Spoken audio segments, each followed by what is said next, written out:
السلام علیکم دوستوں، آج ہم بات کرنے والے ہیں پنجابی زبان کے بارے میں۔ تو آئیے شروع کرتے ہیں۔ سب سے پہلے پاکستان میں دوسرے سب سے زیادہ بولی جانے والی زبان ہے پنجابی، جو 5 دریاؤں کے سرزمین میں ہے۔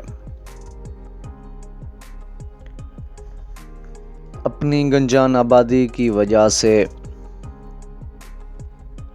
دوسرے صوبے کے افراد کے ساتھ حصول رزق کا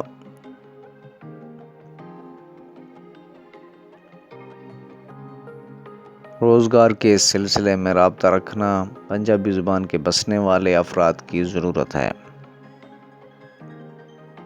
یہی ضرورت پنجابی زبان کے پاکستان کے ہر علاقے تک پہنچانے اور سمجھنے جانے کا سبب بنی۔ یہ صوبہ قدیمی زمانے سے ہندوستان اور بالخصوص موجود پاکستان کے علاقوں میں حملہ آوروں کی آمد کا راستہ تھا۔ یہاں کے لوگ محنتی، غیور اور جفا کش ہیں۔ اس زبان کو مروج کرنے میں صوفیاء کرام اور صوفی شاعر کا بہت عمل دخل ہے۔ انہوں نے مقامی لوگوں کو خدا کا کلام پہنچانے کے لیے اسی زبان کا سہارا لیا۔ امیر خسرو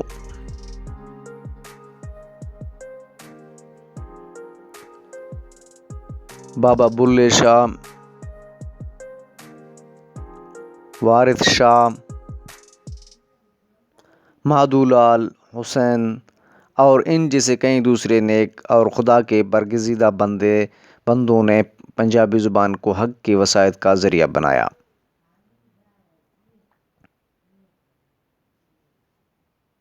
یہ ہماری لوگوں کی روایت کا حصہ ہے اور لوگ بنیادوں پر جو تاریخ لکھی جا رہی ہے، پنجابی زبان کی مختلف اضعاف اس تاریخ میں روشن کردار ادا کرے گی۔